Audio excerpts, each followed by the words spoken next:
ocean monuments, a structure many Minecraft players only dream of setting foot in, while another small few will spend many hours tracking one down to conquer the mobs within, steal their strange loot, and for those crazy few, farm the guardians of this forgotten palace. Completely submerged in the depths of your world's oceans, lies in wait 3 of the most dangerous mobs this world has to offer. And since we're going to be spending a lot of time underwater, I'm thinking we will grab a Heart of the Sea and craft it into a conduit. This conduit is going to give us the ability to see and breathe underwater, while also attacking certain types of mobs.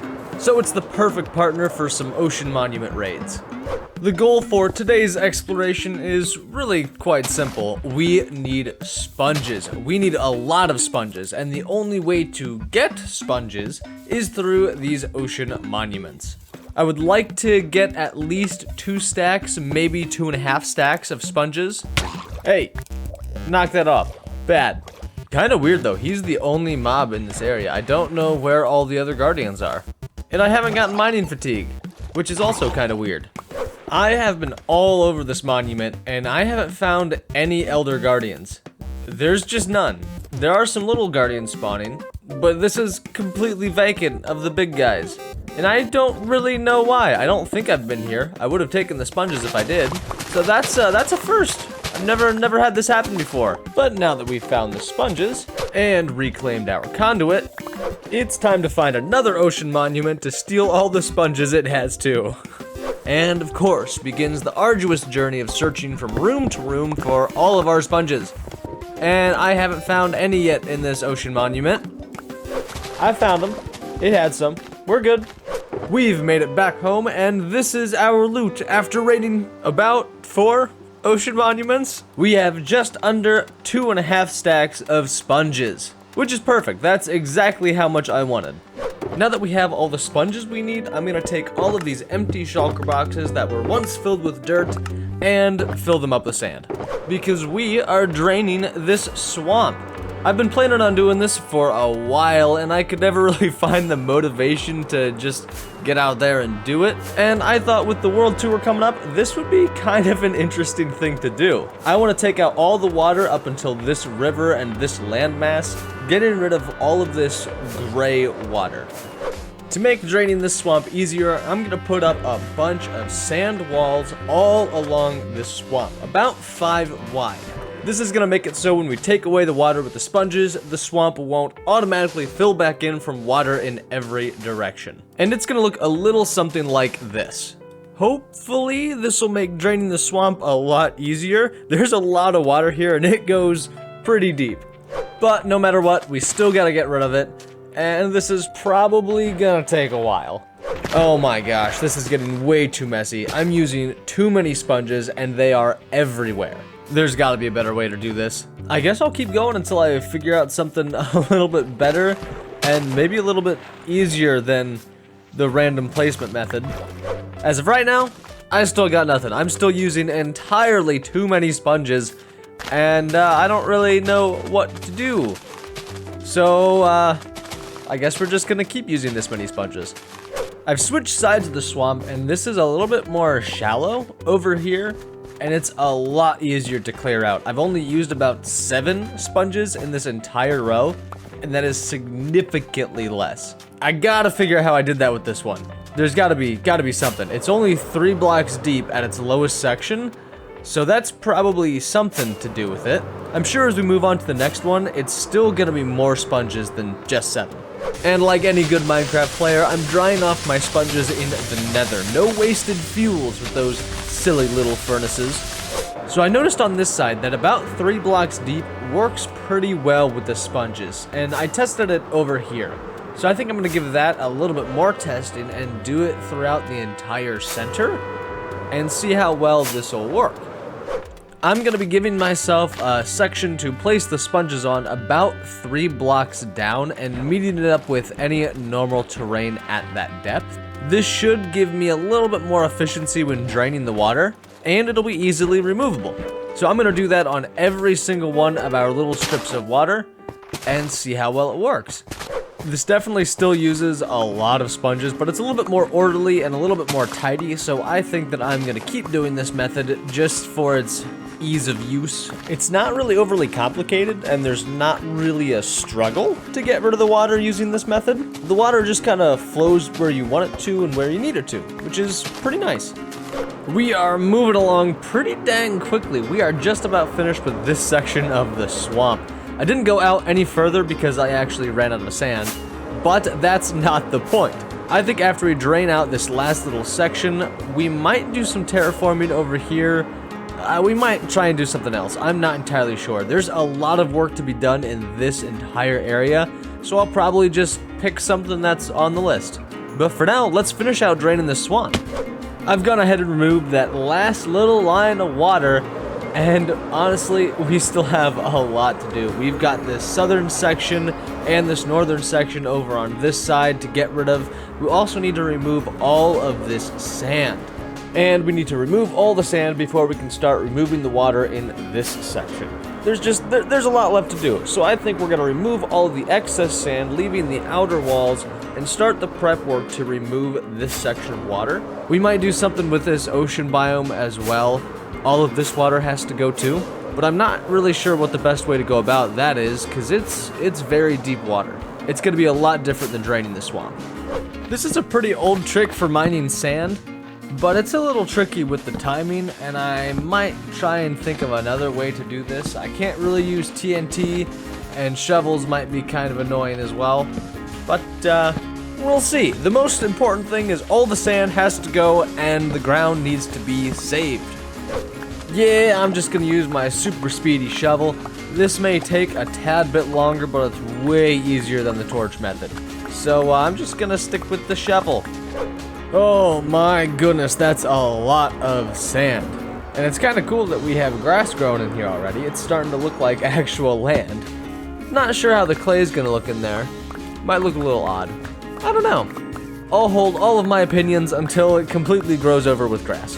Wow, that's a lot of sand. And now we need to remove the sponge guides. That's a lot of dirt that I could use in a lot of other places. Okay, this is honestly looking pretty dang gorgeous. I still might remove the clay. I'm not entirely sure. I'm kind of curious to see what it looks like with grass growing around it. But now that we have all of our sand back and all of our dirt, I think that I don't actually know what I'd like to do. We'll probably just drain the other side of the swamp. It has to happen eventually anyway.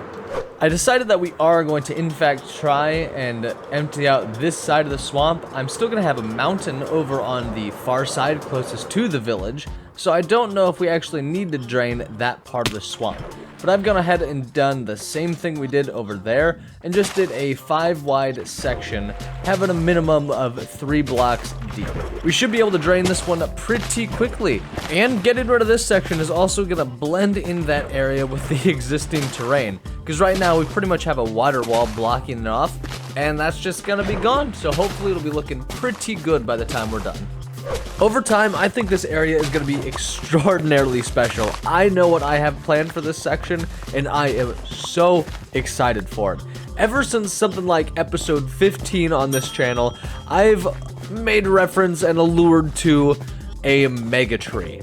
And I have always planned to put it in this spot. I just didn't know how I was going to go about it. Still don't, but we're moving forward anyway. So eventually, this spot is gonna be the home to a colossal tree, a colossal cherry tree. And clearing out the water is just getting me so excited for that project. This is one small little step in creating a hopefully magnificent build. The water is gone, and now we need to remove the sand. Again. This was way easier to remove than the first section. This was a lot more shallow, and there was a lot less water and area to remove water in. The whole draining of the swamp in general went extraordinarily well, and I'm so happy we did it. I love the way the ground looks, and the terrain in general just, I think, has something special about it. We're going to try and mimic this all throughout the area that we're building, just because I really like the way that it looks. I've been thinking about what I wanted to do with this area in general, and the clay kind of gave me an idea. These are some pictures of Ireland that I found on the interwebs, and I really like the stony feel of this landscape where there's boulders sticking up out of the ground and it just feels rough and grassy, and I really like that vibe, and it feels almost fantasy-like to me. And that is the feeling that I would like to capture in this world and in this city building. We did something similar with our grain mill in the village, and I really liked how that turned out, so I think I want to carry that idea over to this area and replace the clay with some form of rocky-looking object. Something to take up the negative space and give this a more full, magical feel. We won't be doing that today. That'll be when we detail the village and our city, but that is just what I'm thinking. All of the sand is removed, and this is looking fantastic. I am so glad we did this. I didn't think that I would like this nearly as much as I actually do. The terrain is just beautiful. I'm kind of astonished that this was underneath the water. I also need to get rid of this ocean. I've been thinking about it, and I think it would be a lot better if we went a little bit deeper with the ground, just to give that added effect that this castle is on its own mountaintop. But I'm gonna do this in a little bit different ways. We used sponges and sand to get rid of the water the last time, but I think we're gonna try and do it with redstone here. We are gonna build an ocean eater. You might be asking, how are we gonna do this? Well, the truth is, I don't know. I just know we're gonna need slime for some flying machines. So I've gathered up a couple stacks of slime blocks, a couple stacks of redstone resources, and I've also blocked off part of our ocean with some sand walls. I have no idea how this is going to work yet, but I just wanted to play it safe and make sure we don't have any water leaking into our destruction area, I guess. This is going to be kind of tricky to do though, especially on bedrock. I've only seen this done maybe once, and this used a double direction flying machine with a system on either side that dropped it down a block as it goes, only taking out one layer of water at a time. However, we are in bedrock. We don't have flying machines that can go in multi-directions. So we're gonna have to use one flying machine, one single direction, and try and work it out from there. And I did design something that I think might work. It's going to be using a lot of flying machines that we have to launch in unison, which is going to be a little tricky, but I think we'll do it. I would like to test this before we actually build a whole bunch of them and just launch them directly into the ocean, so I'm going to build up 2 little mock-ups and try and do some functionality tests. I really don't feel like bringing this into a creative test world, so I'm just gonna go full send with the design that I have in my head and work it out from there. So I've finished building my 2 little test subjects.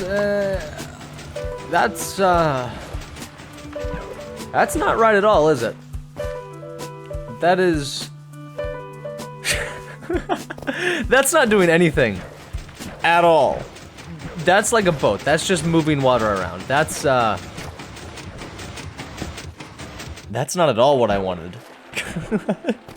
This worked way better in my head. Why are you doing that? You know what? This kind of makes sense. There's water right here. If it moves this block out of the way, it's gonna just automatically fill back in, and that filling back in is gonna follow it all the way down. So we probably need a block or something right behind it, a wall of some type, to block that from filling itself back in. Yeah, see, that's not filling itself back in. That makes sense. So let's try and run this one more time. See what happens there. Hey, that's looking better. That's eating the top layer of water. I want it to take away all the water of this size, so maybe if we just carry that wall down, it'll work perfectly fine. I am gonna play out that hunch, and I've grabbed some glazed terracotta to try and keep this thing from sticking to something. So I'm gonna go ahead and fill in the back of this entire machine and, well, make a wall that won't allow water to flow through. Hopefully keeping this right here will prevent it from filling back in and flooding the spot that it just took away the water from. That would be very nice if it worked that way, but I honestly have no idea. I guess we'll just have to find out. Alrighty, let's go ahead and give this a test. Nothing. That did not work at all. We were on the right track. Where did we mess up here? What's going on? As soon as I started taking away blocks, it launched, and as soon as I started building up walls around where it passed by, the water started to drain. So I think this will work. I'm gonna try and streamline the way we built our wall and not make it out of terracotta and make it a straight line all the way across. That way I can just drain the water from the back, and hopefully that'll work a little bit better than just a terracotta wall or something butted up directly against the flying machine.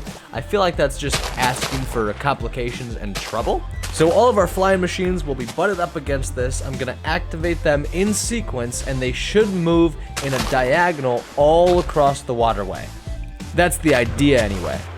And this is the area we will be working with. We've got a large square that's going to be butted up through this water and hopefully take out all of it in the process. I'm not entirely sure how I should go about doing this. I think I'm just gonna make all of them along this wall, take out the leftover remnants of this guy, and just clear a path for the first layer of flying machines.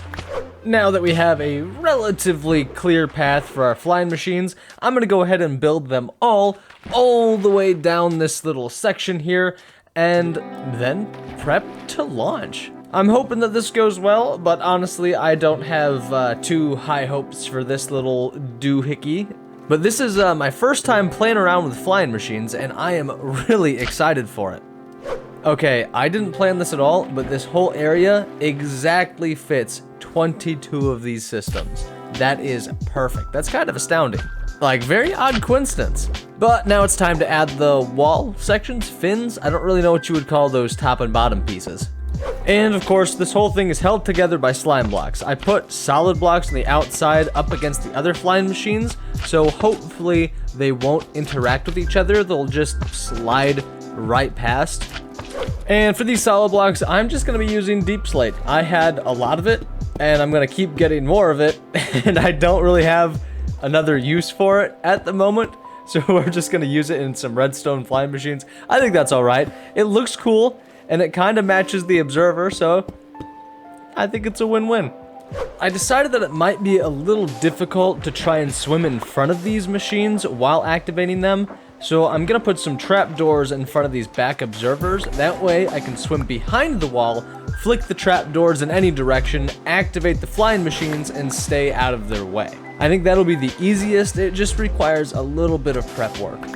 And of course, we don't want the water refilling behind our flying machines, so we have to get rid of the initial water that's already behind our flying machines. This is gonna make it so as they move forward, they can't refill from the side and back. I am just about ready to launch our Ocean Eater. I think we're going to be doing this in kind of an odd way though. I don't think that the slime blocks and the pistons will actually render outside of a certain distance. So if I swim all the way from one end to the other, I think one half is going to stop. So to negate that, I think we're just going to run half at a time anyway. So we're going to do this twice and hope for the best. I don't think this is going to work perfectly, but I think it'll kind of work. Whew, I'm nervous. All right, let's do this. 1 launch, 2 launch, 3.